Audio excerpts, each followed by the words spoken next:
You can't keep him off the stage. Bartlett is we've had this word said a lot, nicest guy in comedy, but I pretty have to say much, that. yeah. Fred Stoller, Rob Bartlett, and Eddie Murphy sharing a comedy condo. Yes. Where the fuck were the surveillance tapes for that weekend? Well, and yeah, he I remember we went out to Denny's, and you know how they put the toast in the middle, and he goes, "That's my toast." He smacked my hand, but I thought they just bring toast out. You know what I mean? But then, so the communal toast. Yeah, I thought it was communal, but I guess it was his toast. It was communal, probably. Yeah. Or maybe, was it? It's your big Eddie Murphy story? No, maybe I have better ones. Oh, this is good. He was heartbroken when Rodney came in to see us do a set. And in Florida? Yeah. Was he in a robe?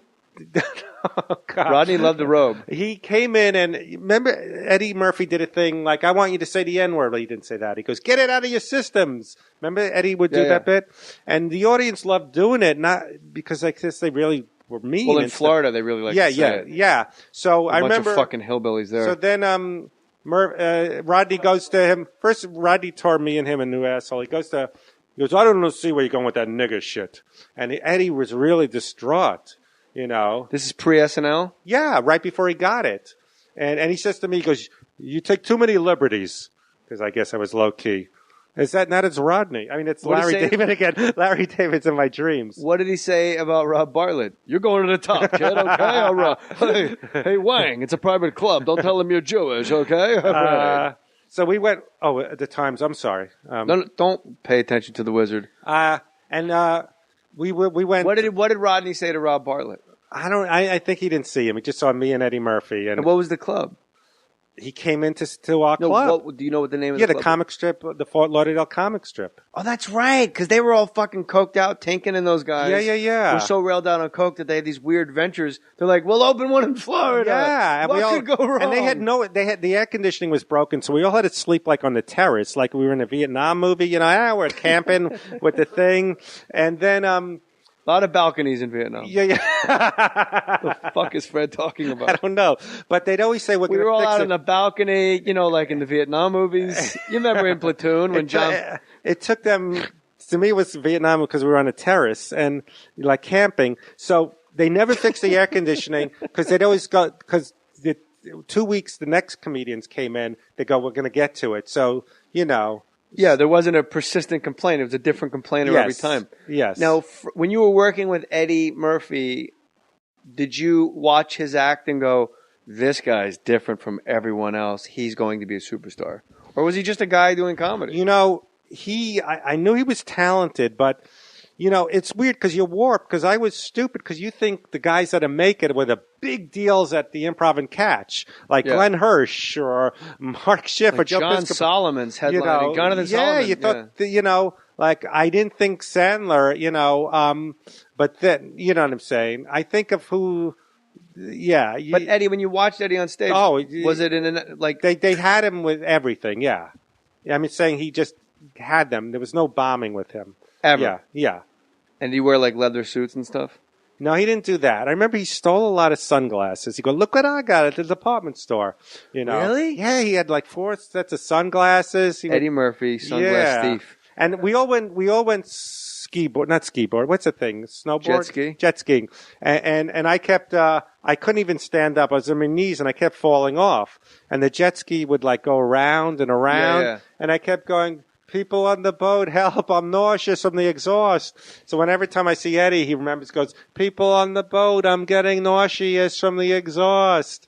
So we had fun. Are we had a lot of fun. You flattered that of the entire world, when Eddie Murphy sees other comics, he goes, what's Fred Stoller up to? I think he only says that to Chris Rock. I'm very flattered. No, we had fun. We saw, in the movies we saw Empire Strikes Back. We saw Where's Papa? And Eddie kept doing George. So you go, Papa. Oh, we were going, Papa. I remember all the movies we saw. We saw Caddyshack. That was 1980. That's really all you did back in the day on the road was you just went to movies. Yeah. And I remember Eddie Murphy was going, this movie's like $4. And Bartlett goes, it worth it. Doing a black guy. It worth it. Who said that? Bartlett doing a black guy to Eddie. Oh, Rob Bartlett. Eddie was going, it worth it. Let's see it. Bartlett really is one of the nicest guys you'll ever meet. Yes. And he's on Don Imus. We got to get him. Well, on the actually, podcast. I got cut from Daddy Daycare, so me and Eddie caught up. And good. Yeah. And he'd keep saying, "What's this guy? What's Kelly Rogers doing?" He just kept loving asking all the guitar act. Yes. I used to love that guy. Oh, I'll tell him. I was 14 years old. Oh yeah. But I remember you go, "Here's a Chinese." He would be tuning his guitar, and he goes, "This is a Chinese song. It's called tuning." I was just at his birthday, like and he would do song parodies that made no sense. He goes, "Shout, shout, shout it out clear. This is the most boring song of the year." I go, "Kelly, you're changing the words to make." He goes, "That's what song parody is." I remember he'd go up on stage and go, "Thank you," as loud as he could. He goes, "Sorry, I thought this was a much bigger room." Yeah. Wow, he'll be flattered. You remember it? I saw him on Rascals Comedy Hour on Public Access in New Jersey. Wow. Over and over. He was a guy I loved to watch. Oh man, he'll be so happy. So Fred Wolf, get his Kindle single. Did you really say Fred Wolf? I did by accident because you keep saying Larry David. Yeah. Fred Stoller, who has been in many more things than Fred Wolf. Joe, we were both in Joe Dirt, though. You were in Joe Dirt? Yeah. I met walking like, no, that's Joe Dirt. Like he was a witness, I was just a chemistry teacher. And I go, "Shut up, you hot on." That was your line to walk? No, that was his line to me. I go, "Shut up, you hot on." Yeah. "Shut up, you hot on." That's what he said to me. And by the way, for all the listeners, yes, if you get written out of a movie, you still get paid. That's the tweets. Yes, but sometimes you get lucky and get residuals. I've gotten residuals from a few I got cut, and from not from Daddy Daycare, but I get it from Surviving Christmas. Oh, don't tell Zach. Could you cut that part? We went over. Do you really want to take it out? Take it out right now. Just kidding. I'm just kidding. Oh, you scared me. No, who knows? I'm just saying if SAG heard it, they'd go, "Oh, let's make sure." Well, if you earned it, you earned it. Fuck SAG. Yeah. Screen Actors Guild my nuts. Yeah.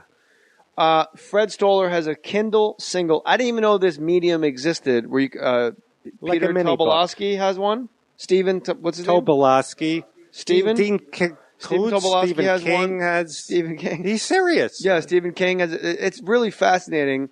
And it's a brand new thing that I just, because of you, I was looking at all these Kindle singles going, "This is great." You should have one. You're a very good writer. And if I can encourage you to just keep writing. I absolutely am. At the Grove, on the trolley, while waving to someone else. I absolutely thank you. I loved your book and I'm writing. I am. And if you want to catch Fred Stoller live, go to the Grove. He's right outside Banana Republic.